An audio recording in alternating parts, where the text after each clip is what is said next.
আজকে তোমাদের সাথে এঁচোড় চিংড়ির রেসিপি শেয়ার করে নেব। তার জন্য প্রথমে চিংড়ি মাছগুলোকে ভালো করে ধুয়ে বেছে নিয়ে লবণ হলুদ মাখিয়ে এরপর ফ্রাইং প্যান গরম করে তেল গরম হয়ে এলে একে একে মাছগুলো ছেড়ে দিলাম। 20-30 সেকেন্ড ভালো করে ভেজে নিয়ে চিংড়ি মাছগুলোকে তুলে নিলাম। এবার ওই তেলে দিয়ে দেবো কেটে রাখা একটি মাঝারি সাইজের আলু লাল করে ভাজা হয়ে গেলে সেটাও তুলে নেব।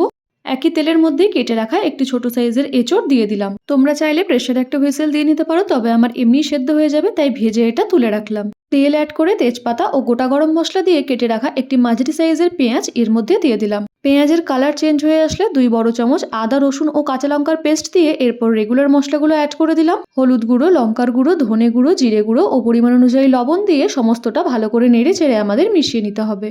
মশলা 2-3 মিনিট কুক করে নেওয়ার পর তেল ছেড়ে এলে একটি মাঝারি সাইজের টমেটো কুচি করে এর মধ্যে অ্যাড করে দিলাম। সমস্ত মশলাটা আরও কিছুক্ষণ কষিয়ে নিয়ে এরপর ভেজে রাখা এঁচোড়টা এর মধ্যে দিয়ে সমস্তটা ভালো করে নেড়ে নেব। এরপর ভেজে রাখা আলুগুলোও দিয়ে দেবো। সমস্তটা আরও 2-3 মিনিট ভালো করে নেড়ে নিয়ে এরপর ভেজে রাখা চিংড়ি মাছটা এর মধ্যে অ্যাড করে দিলাম। 1-2 মিনিট ভালো করে নেড়ে চেড়ে নিয়ে অল্প জল অ্যাড করে নেব। স্বাদের ব্যালেন্সের জন্য 1 চা চামচ চিনি দিয়ে ঢাকা দিয়ে এটা 8-10 মিনিটের জন্য কুক হতে দিলাম। এইবার এঁচোড় ও আলুগুলো ভালো করে সেদ্ধ হয়ে গেলে নামানোর আগে দিয়ে দিলাম 1 চা চামচ গরম মশলা ও 1 চা চামচ ঘি।